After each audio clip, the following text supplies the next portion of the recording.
That's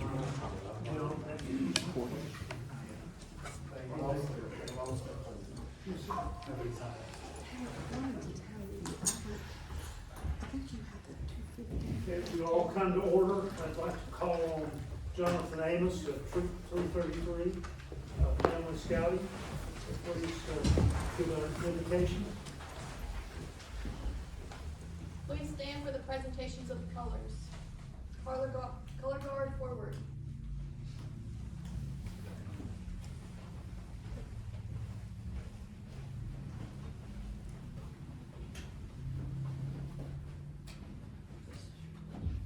Color guard, post the colors.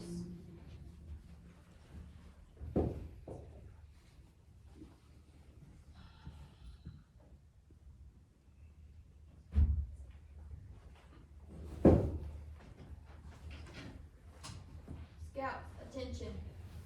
Please join me in the Pledge of Allegiance. Scouts, right hand salutes. I pledge allegiance To the flag of the United States of America and to the republic for which it stands, one nation, under God, indivisible, with liberty and justice for all. 2. Color guard dismissed.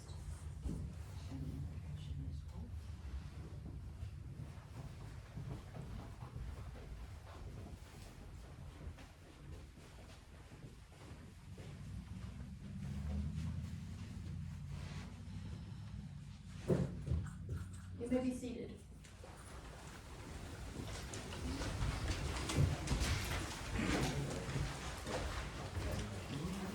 If you would please join me in prayer. Scout is reverent. God, thank you for your blessings as they flow throughout our land, creating avenues of peace, justice, and tranquility for all. Let us do on earth as you would want it to be done in heaven. We thank you for your grace and abundance as we strive to make decisions lit by your illuminating lamp of wisdom and glory. Heavenly Father, thank you for pouring energy and rejuvenation of reverence into our elected leaders and officials who guide the community to success in your name. We ask in Jesus' name that the sounds of liberty and freedom abound in our streets, our schools, and places of worship. We thank you for the blessings of liberty, freedom, and the prosperity under your divine authority. We ask that you continue to strengthen and embolden our leadership to make decisions forged in united beliefs and morals rooted in your heavenly love and righteousness. Help all of us to serve you, Lord, in our daily lives and our service to this community, building up our fellow brothers and sisters. May the decisions tonight glorify your name and establish the common good of man. In Jesus' name, we ask for your divine protection, unifying grace, and unequivocal compassion be spread throughout your land in all town halls, state assemblies, and capitals. In your glorious name we pray. Amen. John, I want to thank you for coming. Jonathan is one of our great teachers at North Wilkesboro School. And if you would, let's ask the girls to just present themselves and tell us who they are. My name is Lila Amos. I'm Annabelle Amos. I'm Katie Jenkins. I'm Allie Amos. Thank y'all. Thank you. Thank you. Thank you.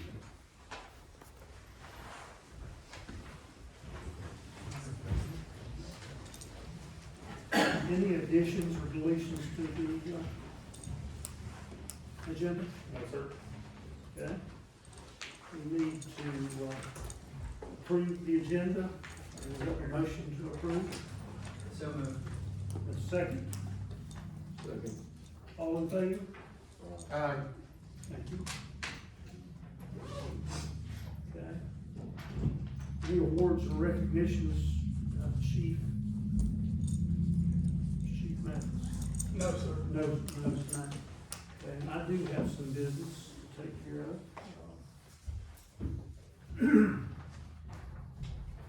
Have a proclamation recognizing 2026 as a year of celebration of America 250 in Old Wilkesboro, North Carolina. And this is something we'll talk about a little bit more, but we're trying to get our feet under us to move forward for a years-long celebration. But whereas 2026 marks the 250th anniversary of the founding of the United States, and the signing of the Declaration of Independence on July 4th, 1776. And whereas this semi-quincentennial milestone, known as America 250, provides an opportunity for communities across the nation to reflect on our shared history and the founding principles of liberty, justice, and opportunity that continue to shape our national character. And whereas the town of North Wilkesboro recognizes the important role this small towns and local citizens have played and continue to play in shaping the character, values, and future of our nation. And whereas America 250 encourages civic engagement, education, volunteerism, and community pride while honoring our stories, cultures, and contributions that form the American experience. And whereas recognizing America 250 enhances public understanding of our shared past and strengthens communities' participation in historic remembrance. Therefore, be it resolved that I, Randy Huffman, Mayor of North Wilkesboro, on behalf of the Board of Commissioners of the Town of North Wilkesboro, do proclaim 2026 as the year of America 250 in the Town of North Wilkesboro and commend its observance to all residents.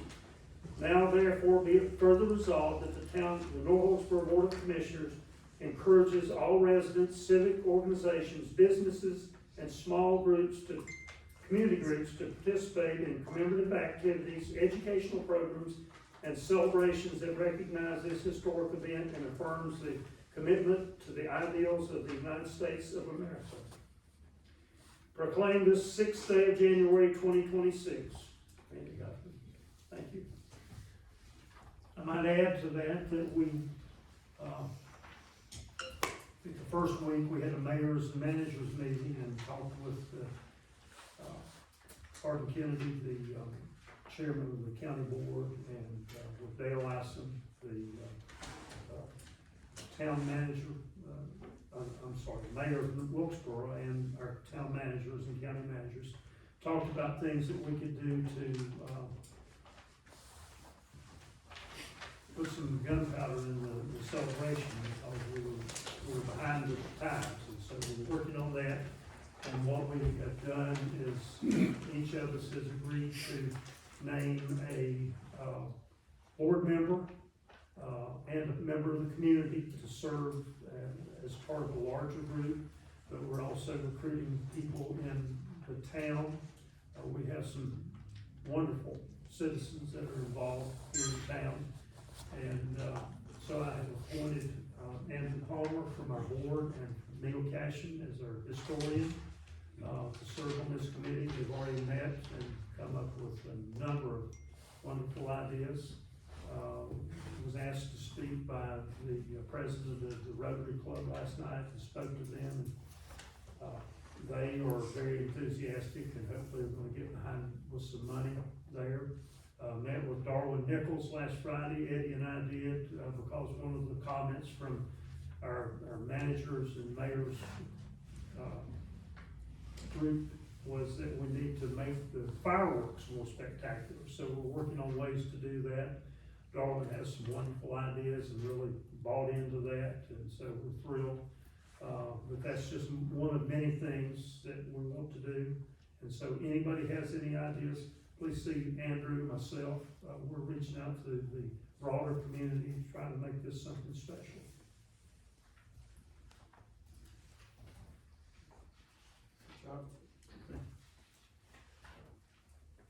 All right, we don't have any public comment.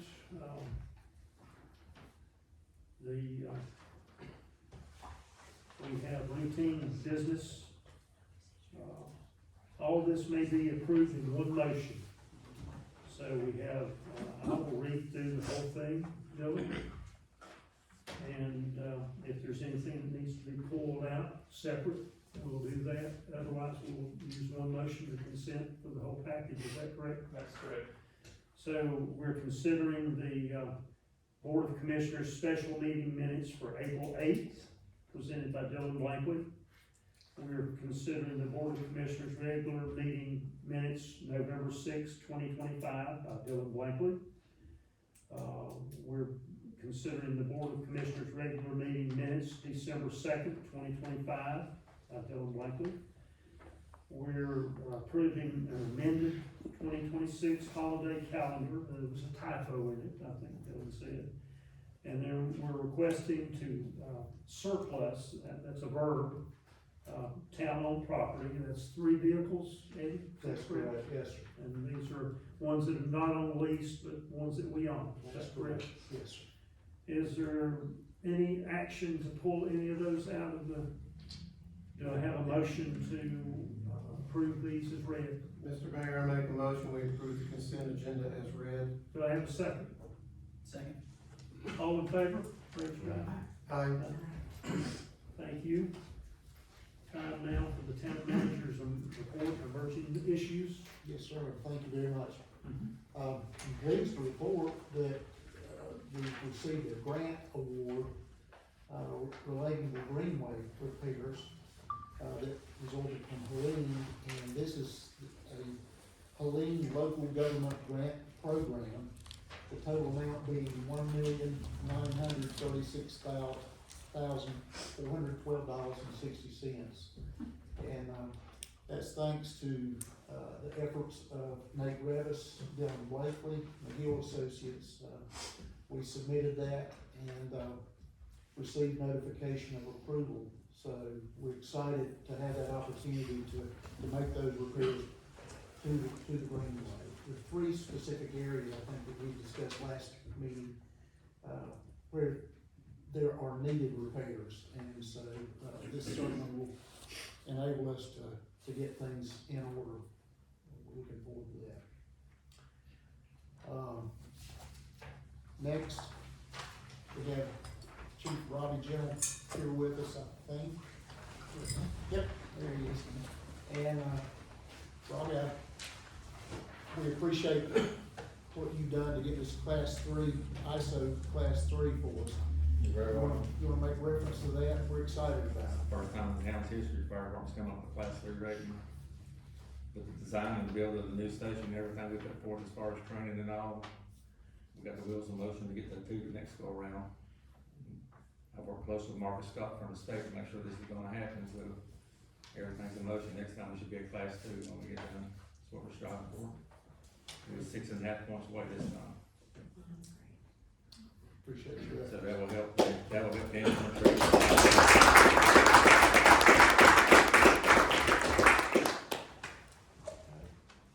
Next, we've been working with the enterprise group as far as the lease agreements, and Alicia Anderson has taken the lead on that to try to identify vehicles that we have currently leased and vehicles that we own to determine if we need to surplus some or continue with existing vehicles. So she's been working with all the department heads to identify that, and we're making some progress there, and I'm confident that we're gonna be able to result in some savings as a result of her efforts, along with Jeremy Billings, the garage supervisor. He's been very cooperative and helpful as well. So, we'll be providing additional information there.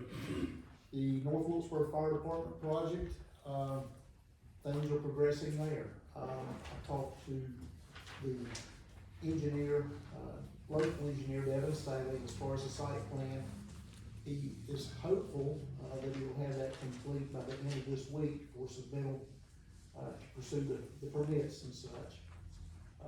There's also been a referral by Jackson Builders to the architect, and drawings and efforts are underway there, along with Carl Page, local engineer, for some mechanical. So I say all that to say this, that the project is moving forward. And I did request of Jackson Builders that I be assigned as the primary contact. So they advised that it would require a contract review and amendment. So I would ask your consideration for that. Certainly Robbie will be involved from the operations side of it, and we'll provide full communication there. But again, I would like to be the primary contact as assigned in order to be able to review the financials and so forth as we go forward. You need that in the form of a motion, or you need that as a form as thumbs up? I think we need it as a motion from I what would Jackson probably said. recommend a motion. Mr. Mayor, I make a motion that we assign town manager Eddie Holland as the contact person for all, correspondence going forward for the fire station. Second. Second. All in favor, raise your right hand. Thank you. Thank you.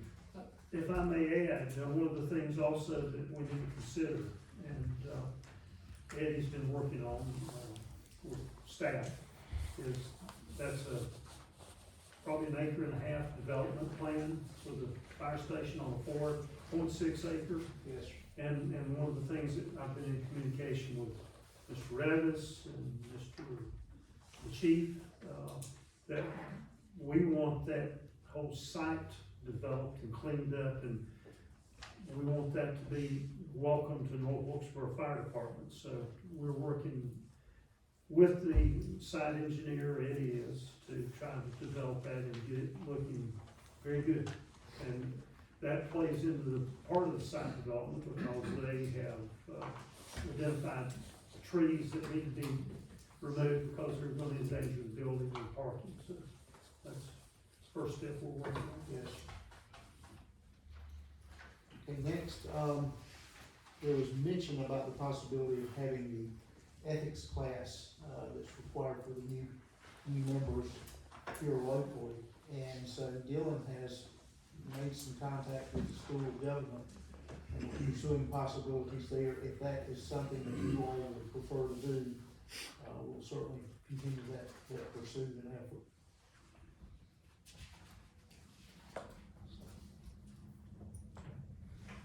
Okay, pursue.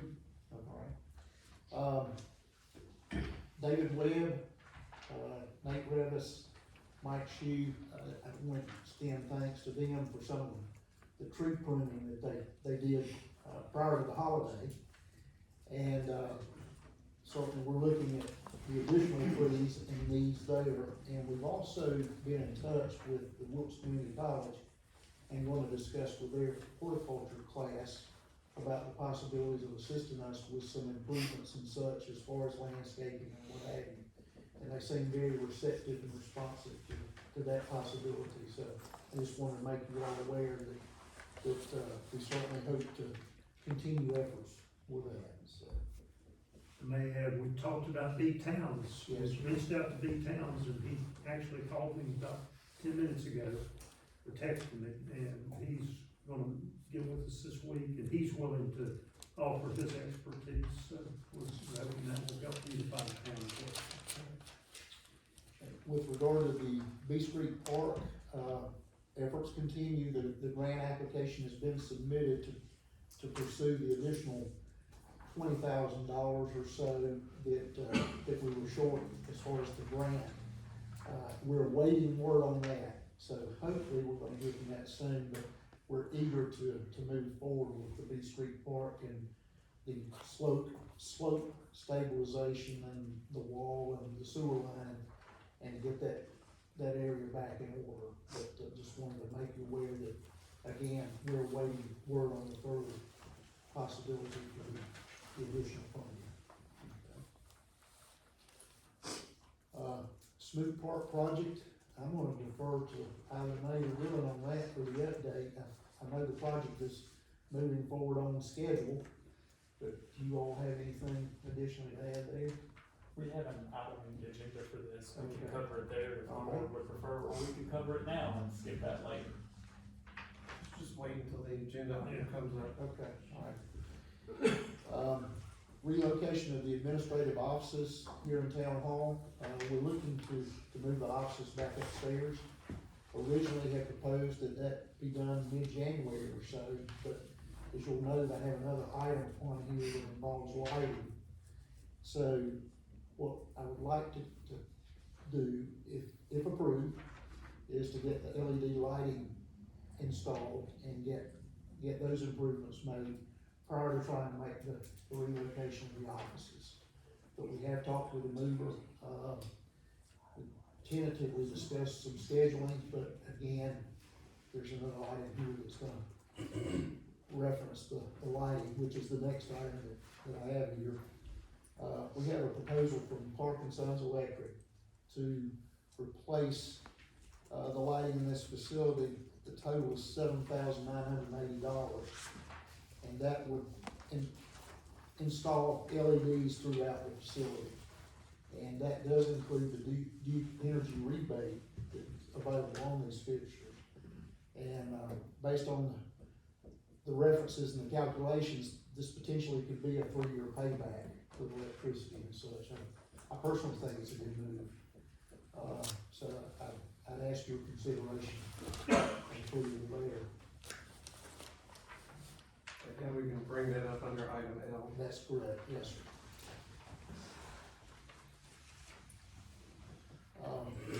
We do have the installation of speaker units, underway for the downtown area, the Main Street, 10th Street. We already have those units existing on 9th and C, here within the downtown area. And we do have a unit upstairs, that was donated some time ago, to provide the music, and Taylor, oversees that.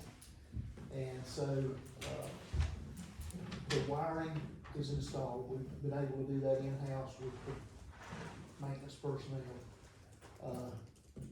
So that project is proposed for completion hopefully next week. The speakers will be installed, and the total cost there is $4,758.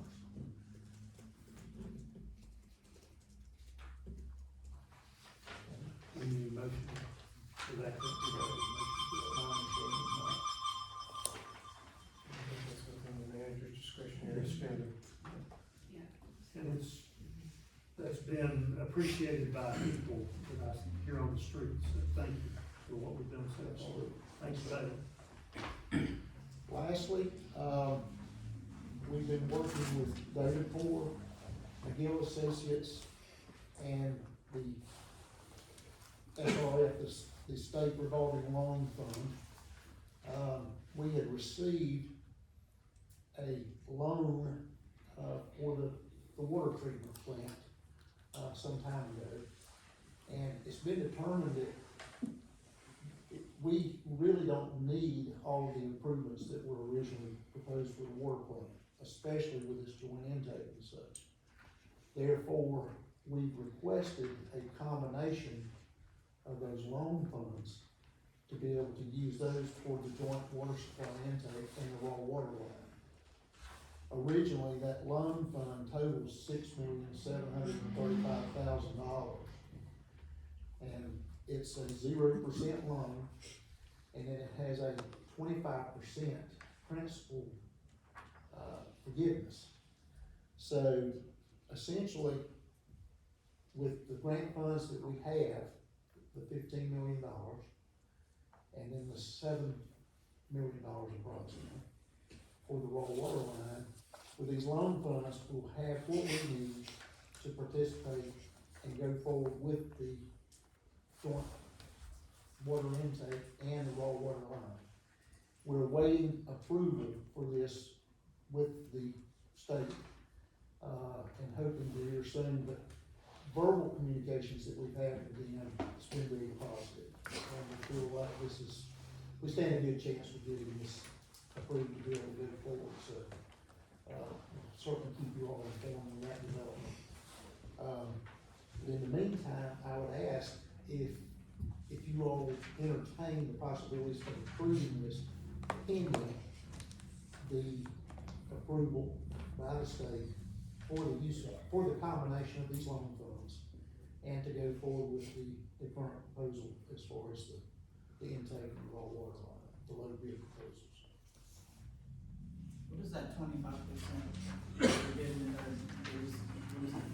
Basically, they would forgive $1,682,000 of the loan. Over what time period, do you have any I idea? don't have that answer, I'm sorry. I might add that David Poor and Eddie have been involved in negotiating some leases that we thought we were gonna have to spend upwards of $1 million for. Million and a half. That we're getting for free because of their efforts. And that's what we're looking for. We Let us have get started. commitments from 2 property owners and hopefully 2 others, and that potentially could save $1.5 million on that. Does this, moving this funds, does this affect the AccuFlow system at all? But, in other words, we wouldn't be going forward with some proposal other than the electrical, as David Ford has recommended. But as far as the other improvements, Because the AccuFlow system was mainly to help with the turbidity coming out of the Reddies. And so, that's why, and the Reddies is still going to be our backup supply. that's correct. And so I didn't know if we were, changing the project to discontinue the AccuFlow or not. That would be my understanding, yes.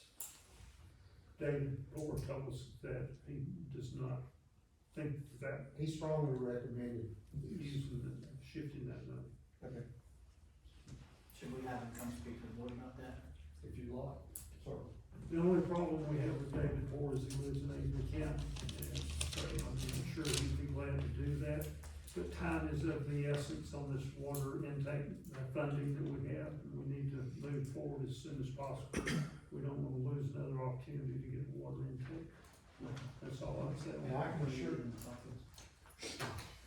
Well, I mean, if David's on board with this, I mean, I know that, before this whole water intake thing, the AccuFlow system was imperative. And so, I'm just wanting to make sure that, I understand the funding needs for the raw water and the intake. But I also don't want to jeopardize the town's future. nor would I. Because, the AccuFlow is it's a vital system when it's needed.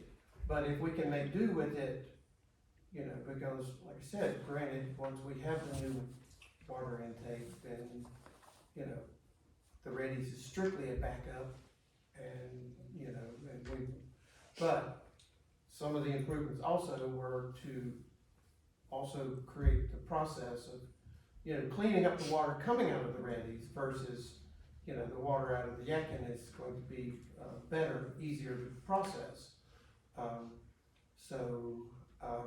When, Ms. Mary, you say time is the essence, like, our next meeting is 2.5 weeks, so. Well, I was gonna ask, Are we Victoria, that- do you are we know that close? how, when we have to spend part of those funds by the end of next year, but we can spend them up front? Is that how that reads? We can, I think, front load the project with the grant funds, I think. Well, if it works like the existing project for the fire station, the answer to that is yes. But I don't know if being a public utilities project is different than the fire station, because the fire station from the OSMB, because this is funds still coming from the same group, so I feel that would be a yes, if you can do it with one project, you could front load it with the other project, but I don't know that for I sure. can't say absolute, but I can tell you this, I've had extensive conversation with David Ford about this, and he absolutely assures me that this is the right avenue to take. Okay. So, Well, and I trust Mr. Ford's I'm judgment. not trying to rush us into anything, but was also his statement, we need to move as quickly as possible. Yes, sir. So, I don't know if there's any other vehicle other than the board meeting to do that, so. So what would you need from us as far as a motion goes, Councilman? I'm thinking that we would need a motion to approve the loan. That's what we would need for them to continue forward with it, cause that's what you're asking to do, right? That, plus, if you're willing to entertain to go with the recommended contractors suggested by McGill Associates for the projects. The joint intake and the raw water line. We haven't approved those. We've opened them, but we have not approved the contracts. And you're talking about the low bid that we saw in the last meeting, the low bid Yes, sir, contract. that's correct. So we need separate motions, or we need, I would recommend separate motions, yes. so, Yeah, because the loan motion is to separate. accept, and I'm not making a formal one, just a motion to accept the, contractors that were the low bid, contractors, for the water intake and the raw water lines, and then a separate motion to, accept the, changing of the loan agreement to be used towards the the intake and the raw water line. Yeah, that would be sufficient, Essentially, it would be a combination of the loan. instead of just the one project. Yes. Yeah. And as I understand it, we're not gonna be using all the money, all the $6.7 million on the raw water. Yes, sir. We're gonna use like $3.5 million of that, and that would allow us to use other funds. It would help us maintain the fund balance. And on the loan, you can't beat the interest rate. You can't beat the fact that you get a 25% loan forgiveness. But what is the term, what is the length of time for the loan? Honestly, I can't answer that at this point. Originally, I thought that it was 5 years, but I'm not, Okay. I can't tell you that. I was gonna mention, do we have those loan documents that have already been signed? Because if not, then we do need a motion to delegate the authority to sign. And we'll also need the authority to sign to enter into the contracts with the contractors. Or- If we receive the actual loan document, I can't tell you that. Okay.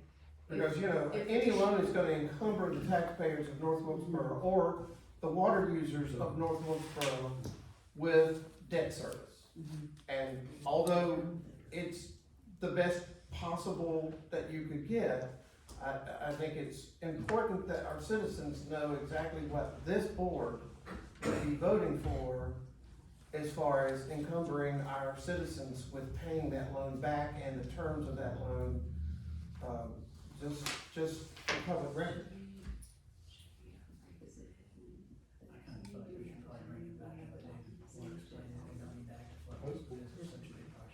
Or we can make sure we have the loan documents. The,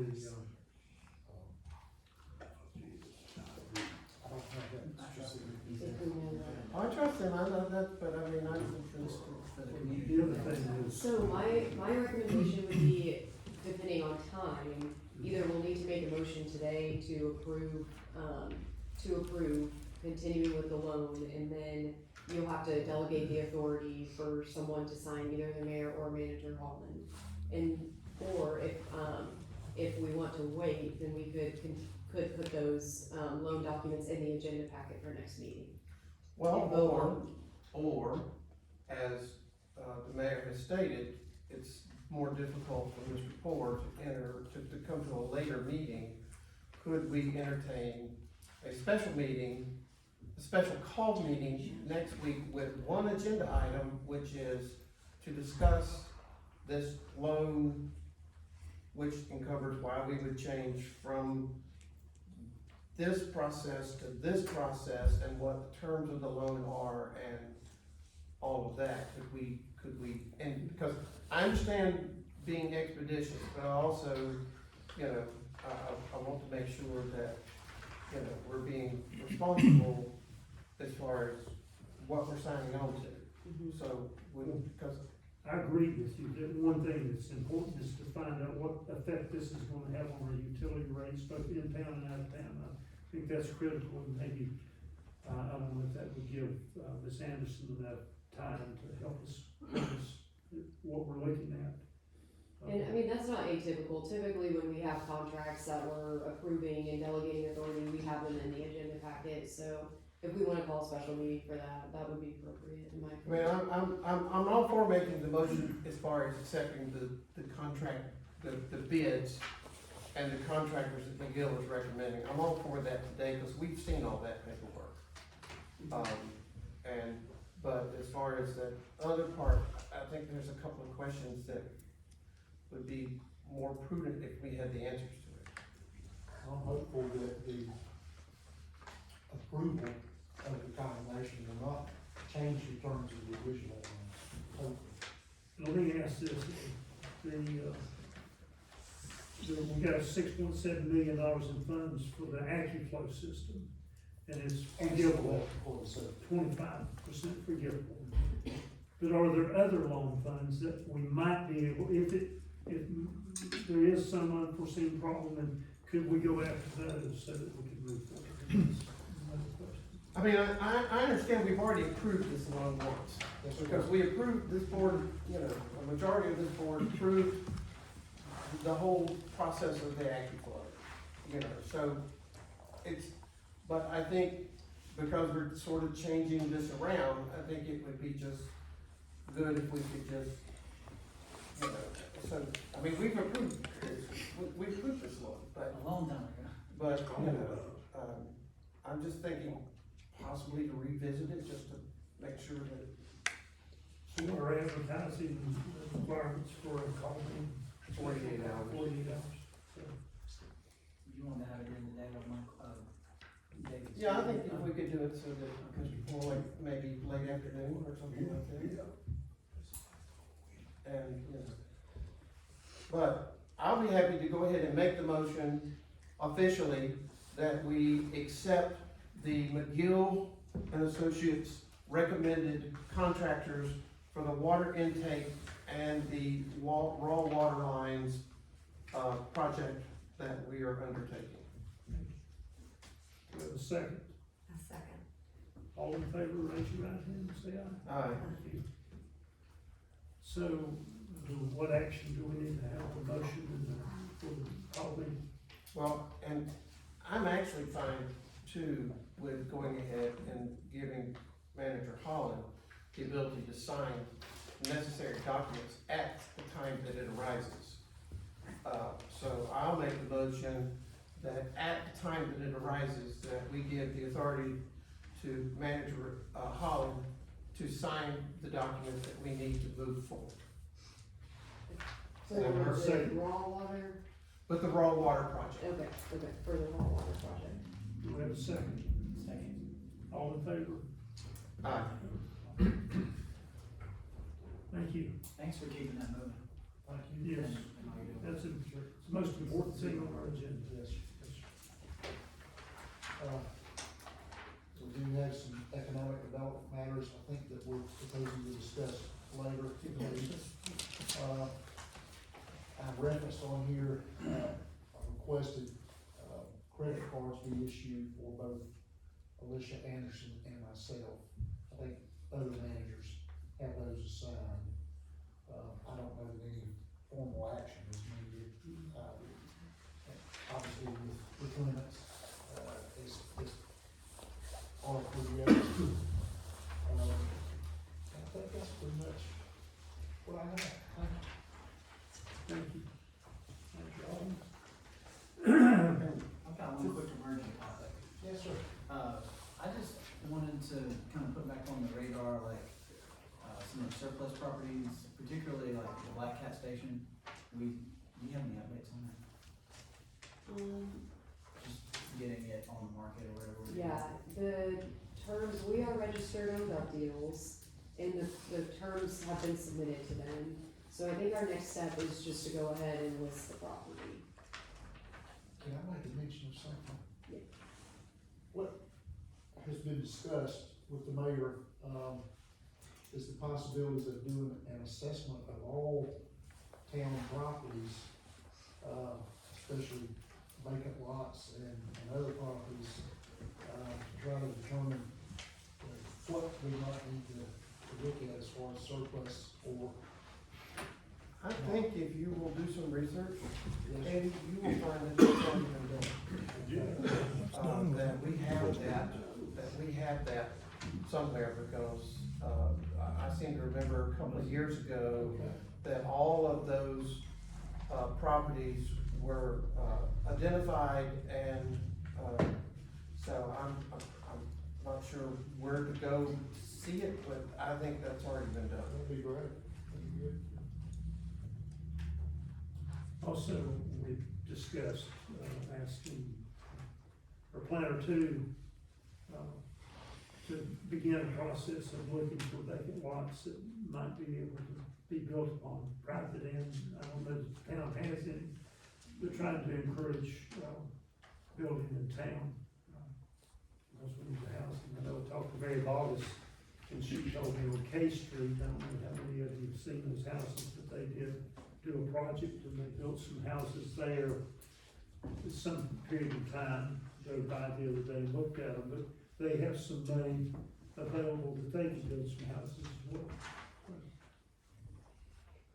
So to answer your question, I think that we could move forward whenever you guys want to, and whenever the board decides to, and I'm list the ready. properties. To list them on gov deals? I'm ready, Okay. let's get rid of the stuff. Okay.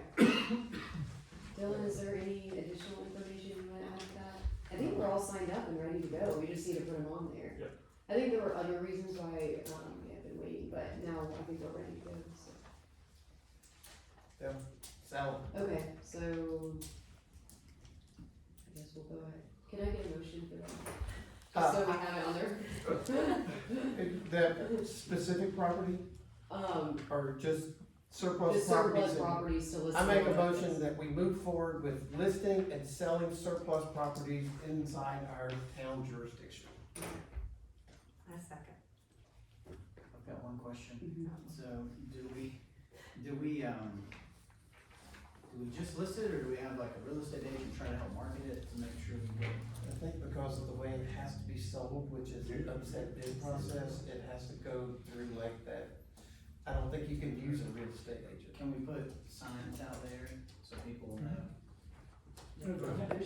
There's nothing that stops us from marketing it. Yeah, I was about to say, maybe online marketing would be, I think we there's should nothing market that it stops- locally and online, Well, because I have a question. I understand there's 13 roughly properties, don't know where they all are. But would it be prudent for us to just take a look and see where they are and maybe talk to a local real estate agent to, I know how you have to market it and to be legal, but maybe somebody has a bright idea and knows somebody that could utilize that property for the betterment of the town. Has there been a study of the entire catalog of properties been done?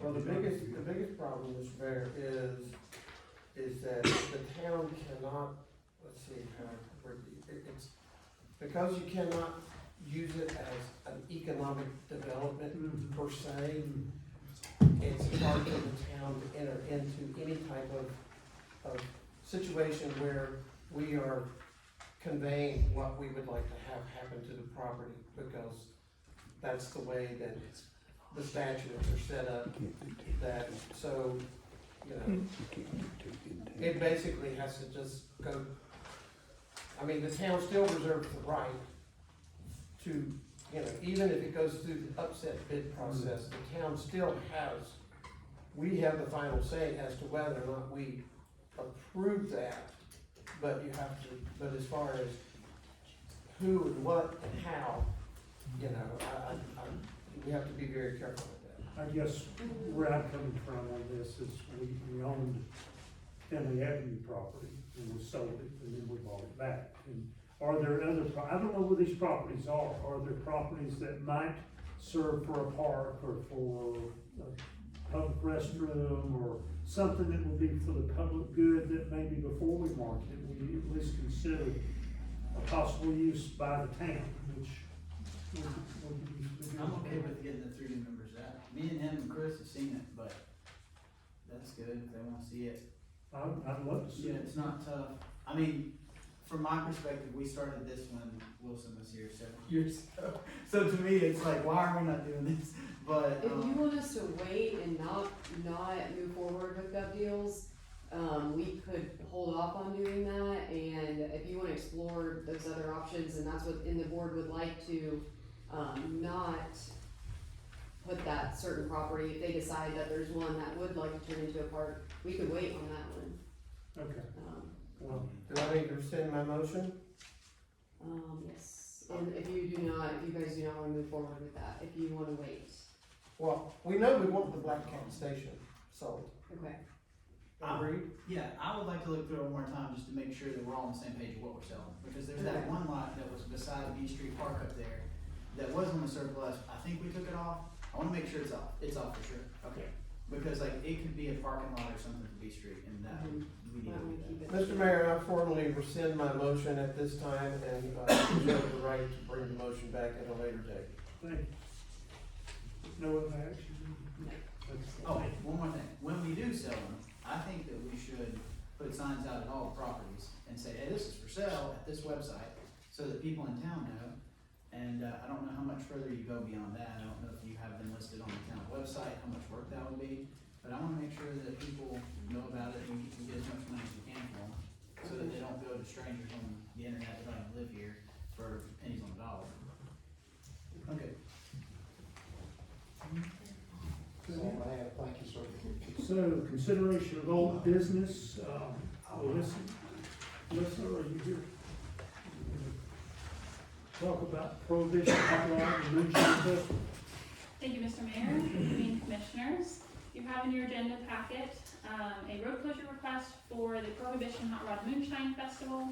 This is a resubmission of the request, from the previous meeting. And the event organizer, Blake Minton, resubmitted resubmitted the request, the road closure request, with consideration of some of the topics that were discussed at the last meeting. So this road closure is requesting the following: CBD loop from Wilkesboro Avenue to 6th Street, 9th Street from Cherry Street to Main Street, and 7th Street from the CBD loop to Marketplace Alley. It's requesting that these be closed from 7 a.m. to 5 p.m. on Saturday, September 26th, 2026. The purpose for this closure is the same as the last one, just for safety for pedestrians, parking of the car show vehicles, and for vendors. I am available if you have any questions about road closure and specific. So they're gonna all be down below, I mean, there'll be no Main Street, no C Street, because it's from Yes. Cherry Street to 9th Street, so that, I mean, to Main Street, so there won't be like up on this part, right? Or down, because it says from 6th Street to 9th Street, from Cherry Street to Main Street and 7th Street, so, you know, and I saw your drawings and it looks like it's basically the marketplace, the loop, coming down 9th Street, the little, short section, down from, beside Provalis. So they're all gonna be basically down on the lower section. Yeah, that's Yeah, an they're- awfully good compromise on their part, and I appreciate their working with our downtown merchants to make their project work, and so, I think it's great. And I wish them all the success in the world, because it's a great event. So We need a motion to adopt it. You need a motion to approve this ordinance for the road closure. And then is that someplace else in the agenda? It's on page 48 in your agenda packet. Yeah. Mr. Mayor, I would like to make a motion to approve ordinance 2026-01. That is declaring the road closure for Town of Dorset events, Prohibition Hot Rod and Moonshine Festival on September 26th, 7 a.m. to 5 p.m. Do I have a second? Second. All in favor? Say aye. I, Thank you. Thank you. Consideration new business, Taylor Berry is going to present the update on the Wilkes County Farmers Market. Good evening, Mayor and Commissioners. I just wanted to present on the 2025 season of the Wilkes County Farmers Market and give you an update on what our market manager, Morgan Sullivan, has been working on. I owe her all the credit for the work that Farmers Market's been doing. She's done a great job. So this year, the season was a little bit extended. Normally, it's late April through September. This year, they decided to go through October, with the exception of Apple Festival. And they had 27 Saturday markets, and they had 27 vendors who attended the whole season. And that varies between the meat, produce, egg, craft, baked good, honey, cut flour, coffee, plant, and day vendors.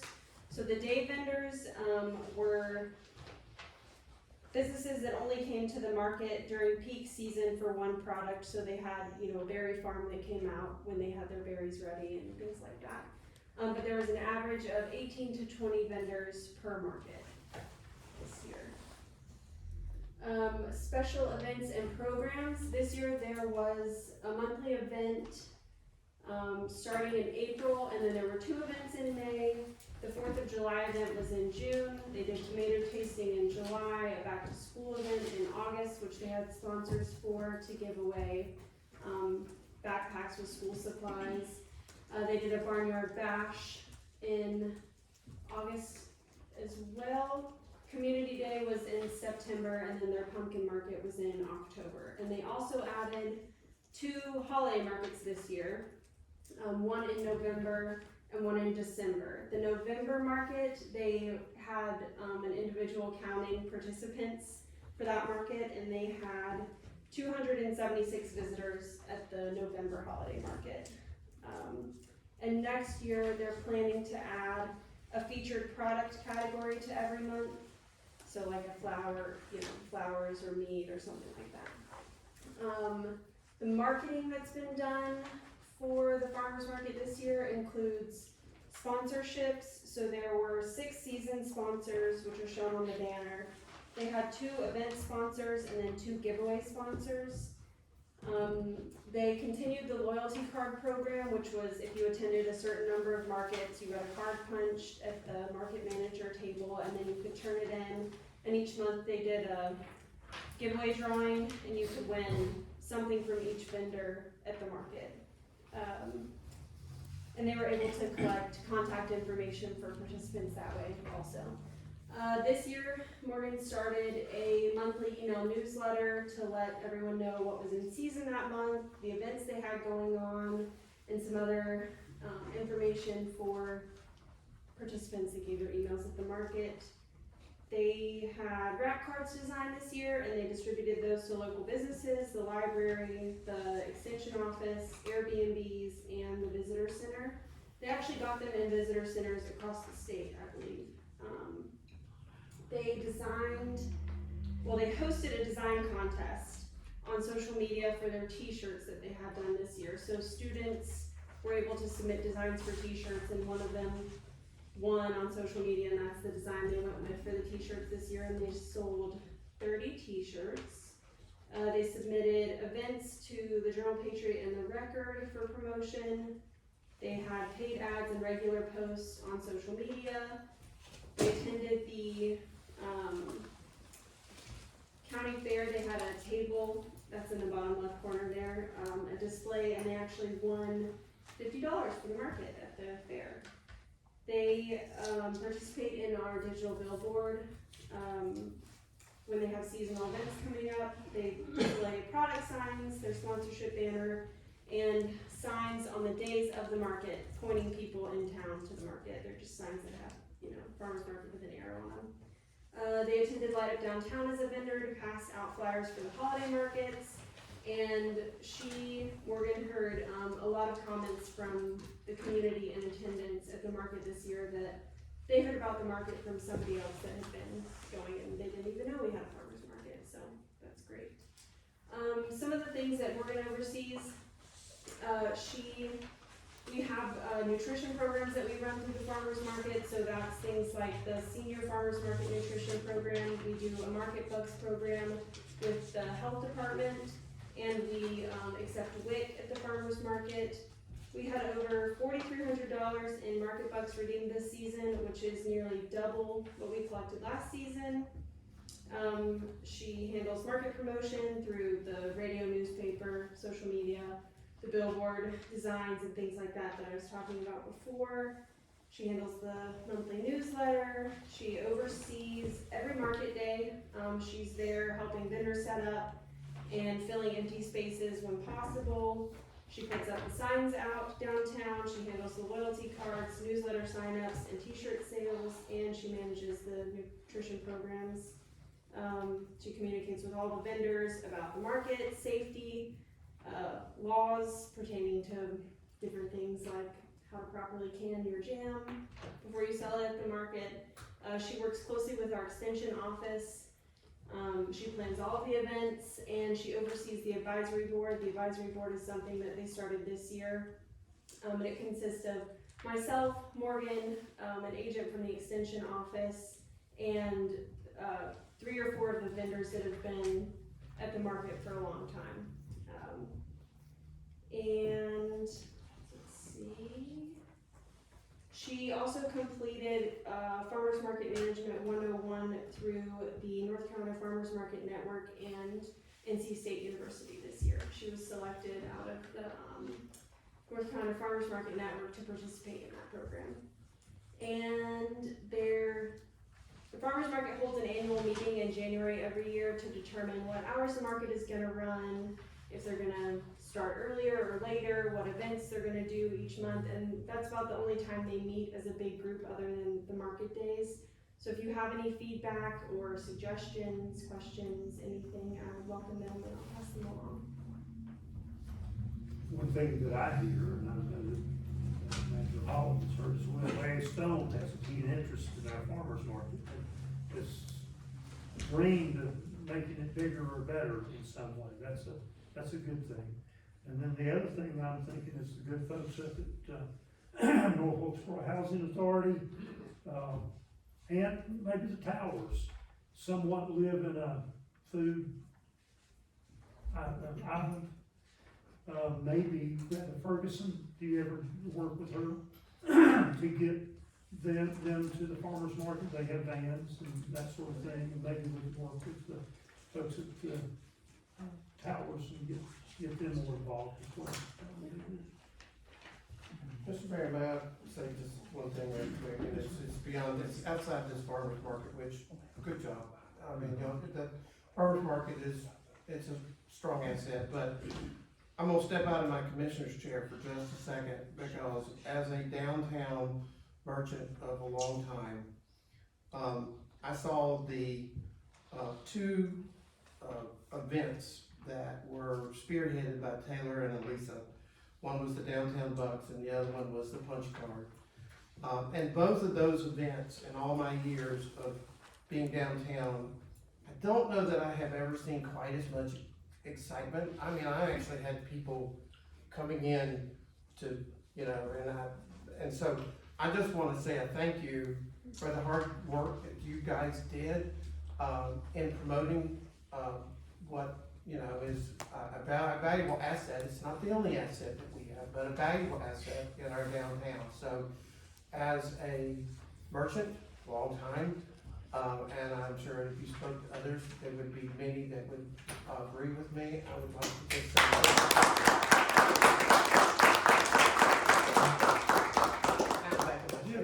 I'm back in my chair. It sounds like Morgan's doing a lot. She's doing a lot, and Yeah. she is, she's only contracted to work with us this past year was actually only 25 weeks, which is what the season was approved in the budget, was 25 weeks, and she works 10 hours a week. So I believe she took the course out of her own, I mean, she wanted to take the course, and this is something she enjoys doing, so, I really appreciate her and all the work that she's put into So it. you feel like since we brought her on that the market's growing and doing better? Yes, I've heard, every time I'm at the market, I hear, comments from every vendor saying that, you know, they've never seen this many people at the market, and this year was the best year for all of them at the market, Well, so. next time you do something like this, try to bring her in here so we can clap. Yeah, I'll let her know that you guys appreciate it. thank you, Tyler. Sorry. So, certificate of sufficiency and call for public hearing on 271 Boones Road. Just a second, I'm on the right page for the audience, and let's see right there.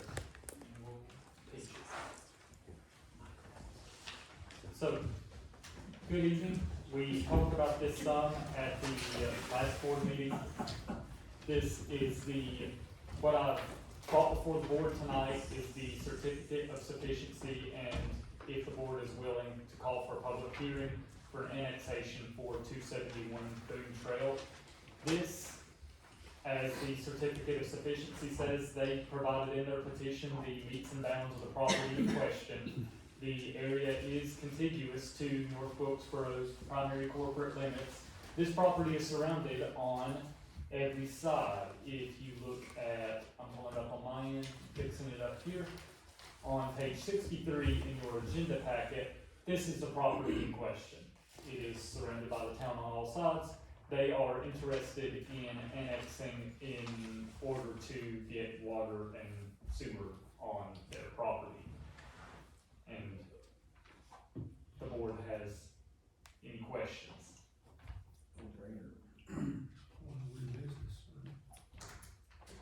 Mr. Mayor, I make a motion to call for a public hearing on the annexation of the property on 271 Boone Trail. Do I have a second? All in favor? Aye. Thank you.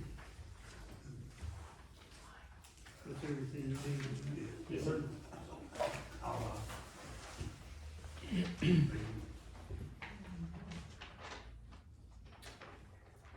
Okay, item K, no, I'm sorry.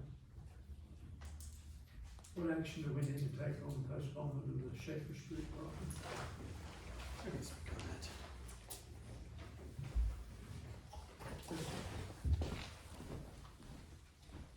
Good evening, Mayor and Board. So the proposal tonight really is just to give you an update and let you know that currently there was no public hearing made for the rezoning off of Shaver Street. The neighboring property owners were notified of the fact that the public hearing was postponed. They were notified by a letter and ultimately will be notified if and when a public hearing is scheduled for the matter. We are awaiting some information back from Samaritan's Purse on what date would fit with their schedule, and they are the agents for and the applicant for the property. So ultimately, once we hear from them, we'll come before the board, schedule a public hearing, and then move forward with scheduling a time and a place for that when that happens. So there's really no motion needing to be made tonight because we're still waiting to hear from Samaritan's Purse on how they want to proceed. And when we have a date for you guys and a time, we can discuss time and location when we set that public hearing. So, Thank you. Item K. the next one, yep. So this one will be pretty simple. As you guys are aware already, in May of 2025, the town was the only town in North Carolina, the town was the only town in North Carolina awarded an EPA brownfields cleanup grant. So I think that's one thing, definitely pat my predecessor on the back, as well as the planning department as a whole. A lot of time and hours were spent on this project. So really exciting. The cleanup grant is for the Jenkins Scoot Tannery site off of Maple Street, and the amount awarded was 1.768, or to be specific, $1,768,578. As you guys know, we were notified of the award back in May. The way the EPA works is the grant timeline is from July of 2025 to September 30th of 2029. That is the timeline that we work in to spend those funds. While the grant was awarded in May, the period technically the performance period started in July 1, but because the fiscal year is a little different than our fiscal year, October of 2025 is when the actual grant period started. Shortly after that, the government shut down, things have been delayed. Ultimately, what's before you is to just make a motion to accept/receive the grant funds. This is going to function a little different than a lot of grants you're used to seeing. Most grants you're used to seeing come to the town in the lump sum payment. That is not the way this works. We have grant drawdowns, fund drawdowns outside of a government grant portal called ASAP, run through the federal government. And so ultimately, when we receive a invoice or some kind of a statement for funds that were used or need to be paid, we will then draw those funds down. So instead of having 1.768 million given to the town, it's already awarded, but it stays in effectively an account that's out of our out of our use, until we submit those necessary documents. It helps with tracking and, there's really, you're not accepting to land those funds in an account. It's more so just accepting the grant for what it is, and then keeping you in the loop that there will be some drawdowns occasionally. And as those happen, if they require certain amendments, Finance Director Anderson will provide those. Are we looking for an administrator also? Correct. So yeah, the first step is to start with a grants administrator. That was actually procured in the grant packet that I put together back in June. So once the grants manager starts, they'll start a process of public input sessions, working with our qualified environmental professional. We're still in the infancy stages of that, so ultimately that's will be later on down the line. So we need a motion to accept that number. You got it. Mr. Mayor, I make a motion that we accept the $1.76 million grant for the smooth tannery cleanup. Do I have a second? Second. All in favor? Thank you, guys. Joseph, do you have any sort of timeline on when this will start? Yeah. How long that'll take? Sure. So clean to us is not clean to the EPA. So of course, the biggest thing is the buildings that are derelict, and we want to make sure we get those down. They're safety hazard, and the soil contamination is obviously a concern to us as well. It's in the floodplain, so there's going to be some things we have to comply with there. Ultimately, this is it. We are at the mercy of the federal government, so things do take a little longer. When they're everything that has got to be run through has got to comply with code federal regulations. I imagine that by the end of this this year, 2026, by the end of it, we're going to see movement as far as buildings. Once that work starts, it's going to go a little quicker. It's just the procurement timeline with EPA requirements is a little there's a little more stringent rules on that. So as we work with the grants manager, once the grants manager comes on board, they're ultimately going to take a lot of this off of town staff's. I'll still have purview over just certain things that go on, but you'll see movement in the next 12 months for sure. And then once it starts, it'll probably be a lot quicker. Once they start taking down buildings, it's not like it's going to be as long. So I don't have quite a timeline yet, but So they might start taking down buildings this calendar year? I would think that would be the hope that we would start. Ultimately, the qualified environmental professional, once they are procured, is going to put together a manual that basically gives us a guideline on what we're allowed to do. That's because there are contaminants there, and they have to act within that scope. So once that manual's put together, it will give us a little bit of more of a clear deadline, a clear timeline, and I'm more than happy to give an update when we get to that point. We're just not quite there yet, so I don't want to commit to a date because I don't quite know. Do you think that this grant will be enough money to cover taking the buildings down? That's a great question. So I've been asked that before, and the answer that I have that is given to me by the EPA is ultimately the qualified environmental professional that's going to work with the grants manager is going to work with the money that we have to clean it up to a level to where, yes, the buildings in a perfect world are down and some soil is remediated. Does that mean the whole site's going to be remediated? I don't know that yet because there are contaminants under the buildings that we're still not sure of. However, when you look at what it is currently and what's going to happen when we put that money into it, I think it's either going to make it a more marketable property or a property that will be ripe for future development grants, whatever that looks like. It just depends on what we decide to pursue with it. There's other opportunities. Once that site is clean, we'll enter into a brownfields agreement, which is a liability document that's put together by the North Carolina Department of Environmental Quality. And once that brownfields agreement is put together, it gives us a framework for what we can do on that property. So it's an exciting time. We're excited to move forward with it. And Last question. Yeah. Are they going to kill any of that kudzu down there? Ultimately, I would imagine some of that kudzu will be the recipient of some of that cleanup.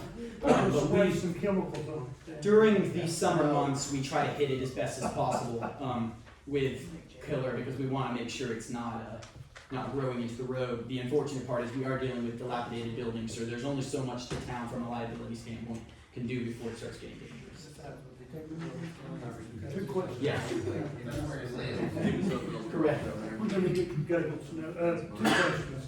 Does that debris and buildings have to be carried to a certified EPA landfill? Great question. So as they do tests, that environmental professional, some of it might be carried, some of it might not have to. There's gonna be things that could pop, there's vehicles on that site that I'm not saying they all have to be hauled, they might be surplusable. We're just at the mercy of that QEP protects us. We're obviously have the final say on when we start moving things around, but ultimately, yeah, some will definitely have to be brought to a, you've got asbestos there, you've got different contaminants that would have to be brought to a special site. This area does not encompass the smokestack. It doesn't encompass the smokestack. So the smokestack is located on that parcel that's, a little bit under 3 acres. Smokestack is on that parcel. So, ultimately, that's a big part of that parcel, and as we move forward, we'll have more updates on that. But we're not looking at having to remove the smokestack. Not at this time, unless that's something that I think, we would wanna have some public info sessions on that. People laying down in front of bulldozers. I think that the public, when they heard about our desire to pursue this grant, the smokestack was something that was of utmost concern. And I would say from a landmark standpoint, it's a pretty cool landmark for North Wilkesboro. I don't know what the soil around it's gonna look like, when we start doing work, but I don't want to see the smokestack, nor do I envision the smokestack going away. So I'll provide an update once I get more on that. We just update everybody, we have all the paperwork which we've taken on it and all that. So yeah, that's a great question. So actually, in order to apply for the Brownfields grant, cleanup grant, you have to have ownership of it.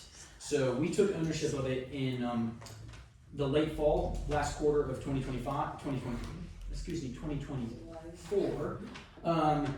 Then once we entered into that, became the property owner for it, we then immediately went and applied for the grant. And I would like to add that, because we've already started the brownfields process, so Yeah. they've done the preliminary testing, the phase 1. 1 and 2 have both Phase been 1 done. and 2, when we took possession of the property. So we have already started that process, which is good because we have that information, and so when we finalize that brownfield agreement, it relates back to the day that we took ownership of it. Yeah. So we are protected, and they are aware somewhat of what type of contaminants are on that property. Great, that's great. Contingent to approval, we also had to do a phase 1 and phase 2 site assessment. So those were done before we actually even went for the grant. It's a lengthy process. It actually spans, quite a few years, but I really think we're gonna get a good result. Because we had a grant to do the phase 1 and phase 2, and it was still valid, and when we took possession of the property. We re-upped that grant. We essentially had to make sure it was up to date before we went to apply for it. So yeah, we're well on the way, and we're really excited to see what this brings. Thank you. Thank you, guys. For replacement line on Wilkesboro County Hall. Right, as I mentioned previously, we have a proposal from Parkinson's Electric to replace all of the lighting in this facility, basically the LEDs. And the total contract price is $7,980. And again, that does take into account the UPM rebate. I appreciate the opportunity to move forward with that. This funding coming out of the building fund discretionary? Yes, sir. And it'll save us money in the long run. Absolutely, yeah, and we anticipate a 3-year payback. So you need a motion. We have a motion. I would like to make a motion to approve, Victoria, what should I say?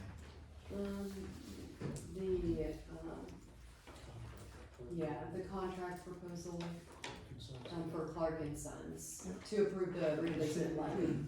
I'd like to approve the replacement lighting quote from Clark and Sons Electric to replace lighting. Second. All in favor?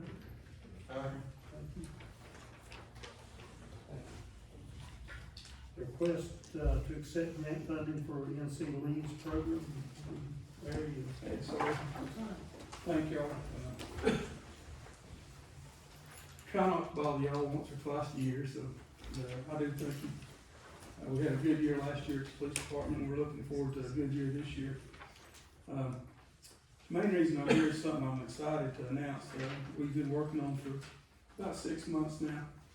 It's working with Project Lazarus, called the LEAD program. It's a law enforcement assisted diversion program. It's a pre-booking diversion model, and it offers an alternative to going to jail for low-level crimes, especially those that's drug-related, drug use related, mental health related, and poverty related. Involves our officers referring individuals to community-based support services instead of booking them into jail.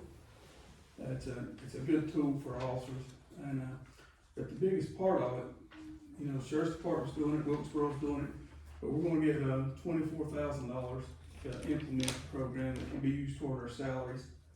I spoke with Finance Director Anderson, and it's like a monthly installment. They'll send us some money each month out of that for this first year of it. So all I need, I guess, is a thumbs up from the board, I guess, to approve that we accept that $24,000.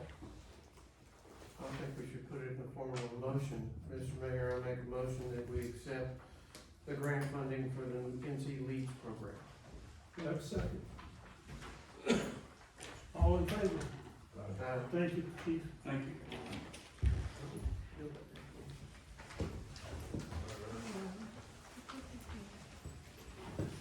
Smooth project update, Nate Regis.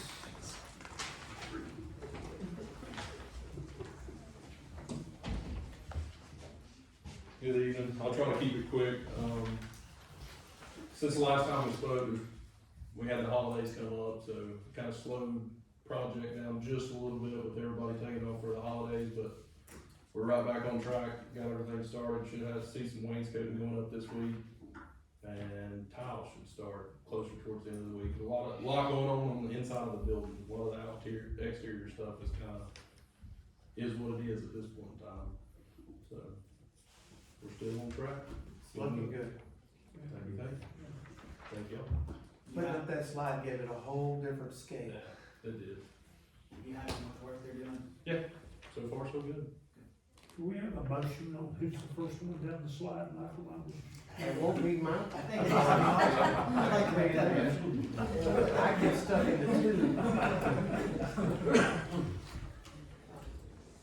You guys have any questions on anything? Good job. Thank you. Thank you. As always. And he's still conserving our contingency. Doing the best I can. I understand. Thank you. Thank y'all. The Old Wilkesboro Fire Department, Chief General, are you still with us? Good evening again, Mayor, Commissioner. It is the time of year again where we got an opportunity to do a grant. I'm all about grants. I do as much as I can to try to get them.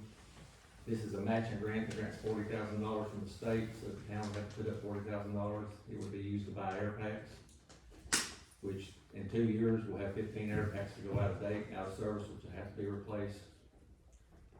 So air pack right now runs about $9,948 per pack. This would give us 8 if we get the grant. That would save the town, basically $40,000 with the state putting up $40,000. I think it's a good opportunity. I'd like to try. Last year I got turned down for it because the lane come up, and they was sending most of the money out toward the western part of the state.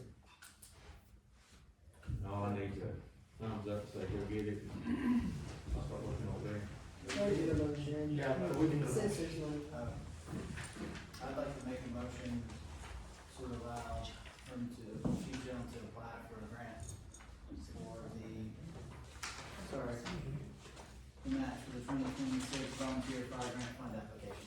Hopefully we get it. I mean, so far, in the 2 years and 4 months I've been chief, we've been awarded over right around $400,000 with grant money. Thank you. Thanks for going after. We have a motion and a second. All in favor?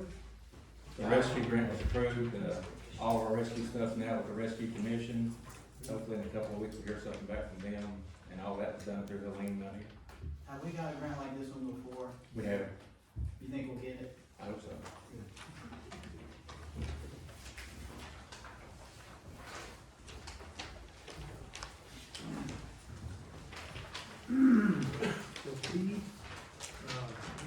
Commissioner appointments. Is there said earlier, guess you've got double duty with the, American 250. But these are recommendations that we've tried to really give a lot of thought to. I think we've discussed them with most everybody, if not everybody. I'm sorry. That's okay. No. But our recommendation for the board would be for the Wilkes Medical Center Foundation, and we're discovering what that is. There's 4 foundations over there, but Michael Parsons has been doing good work there. I think that's important that he stay there. High Country Council of Governments, Chris Hurley filled in last month and really enjoyed himself, and we've seen some benefit there, so that was a recommendation. Blue Ridge Opportunity Commission project is in some debate because it's in a state of limbo, but there's plenty of other things that we can get you involved with, and you are involved in serving the community, so that's where we had you. Sandra, I don't mean to be sexist with art, but that's was what I was told was where you need to be. And Downtown Partnership, we talked to Taylor about Andrew working there and trying to offer some support that would put that forward. And the Wilkes Economic Development Corporation, that's what I was actually on board yesterday, Hardin Kennedy, and we spent 5 hours going over, and I still don't know everything. And all of these, I asked if it's pertinent or people want to be involved, is it permissible for other board members in their spare time to attend as well? So I want to open it up to as many people as possible. So I'd like to ask for a motion to approve this list of appointments. Mr. Mayor, I make a motion to approve the list of appointments. Do I have a second? Good. All in favor? Thank you. And discussion of the board of commissioners meeting. Okay. I brought this up last month because we had a large crowd there. I knew that Sandra and Alex had attracted a huge following, and I think some of that's followed you now. It was a little troubling because there was different language in our town code. Don't know what was written where, but one gave us authorization for the town manager to make the decision that it was important because of circumstances that we may need to move to a bigger location. That was one consideration. The other consideration is Commissioner Hurley had pointed out the prospect of videotaping our meetings so that we have, and I know that there's some discussion about liability issues. I don't really understand those, but I'm willing to learn. Hope that we don't offend anybody, but there is a camera going tonight. I think it's good for transparency, so that we'll know exactly what's going on. And if we try not to do anything wrong, then I don't worry about liability myself, and we do have insurance coverage to take care of that. But I was more concerned with having to go through the process to make sure we did it right, to call a meeting, a special meeting to do that. And I've been told in the past we didn't do that. So I don't know if there's any action that needs to be made, but I know that we have some things coming up where I anticipate we'll have large crowds. Another aspect of the Board of Education building is that they have everything in place to video and audio tape us very well. We didn't use it very well with the microphones not being attuned, but they do have that, and they basically make that to us for free, for a small. I think I have the bill in there. What was that? That ended up being $204. and they were telling us there's ways that they can reduce that. Also say that they were very pleased to have us there, very welcoming, and want us there as much as possible.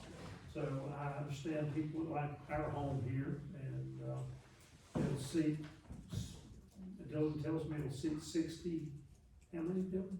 68. I think we got about 80 or 90 down there on December 2nd, so.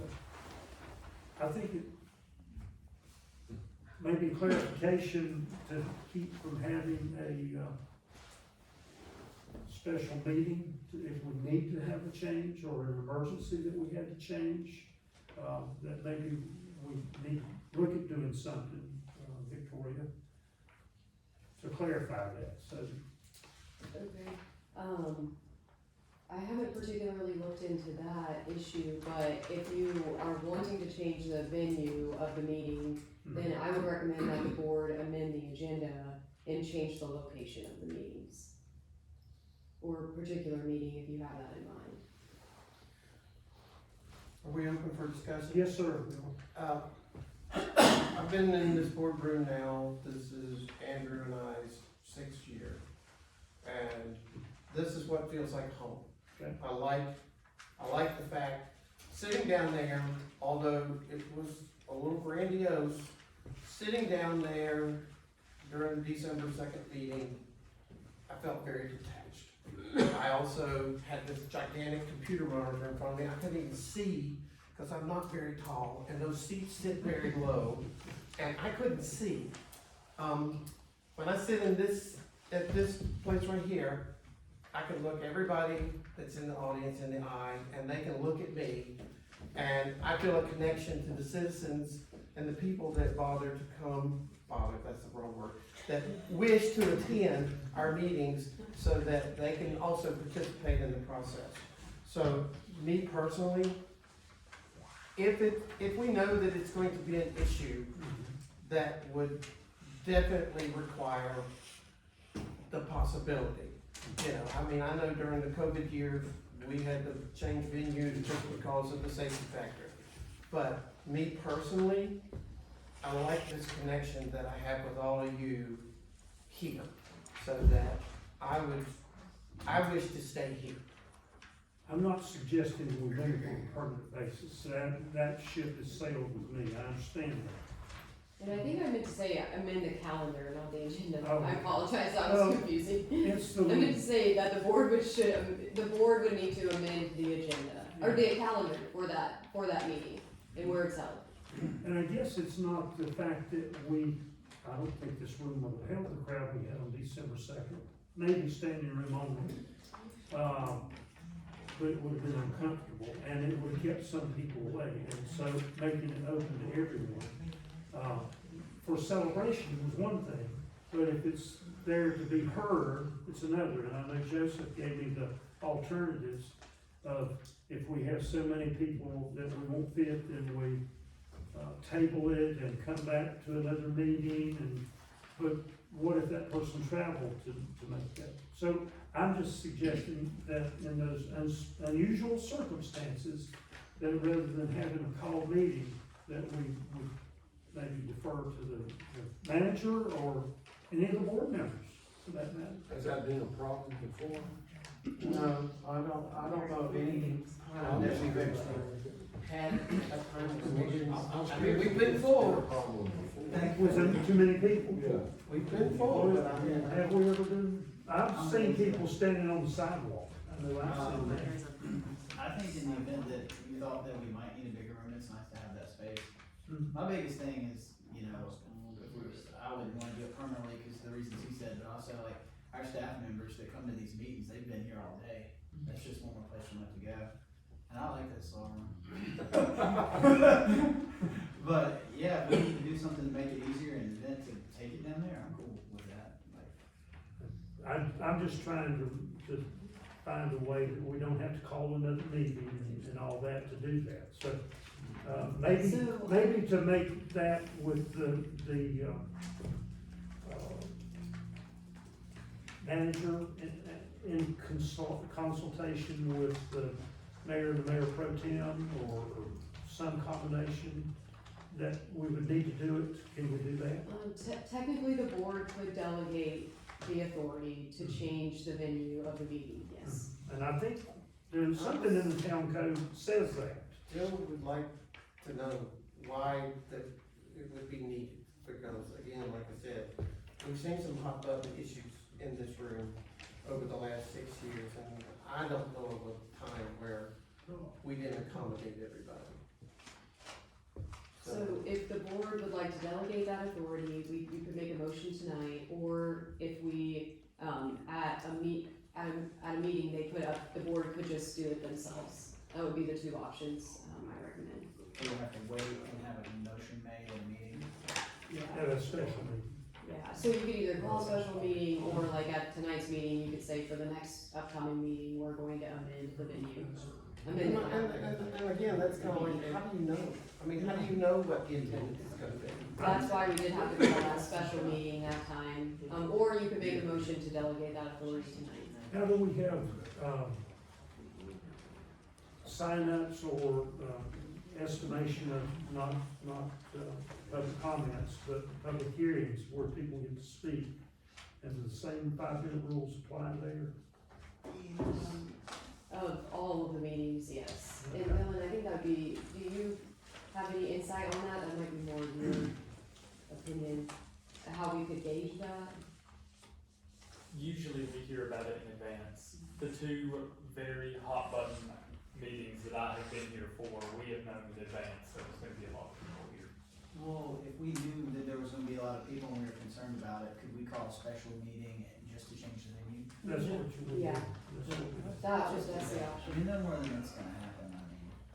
I didn't mean to bring this up, I didn't know it was on the agenda. I saw it earlier today, so. I still wanna see Michael put it on the slide first. Amen, brother.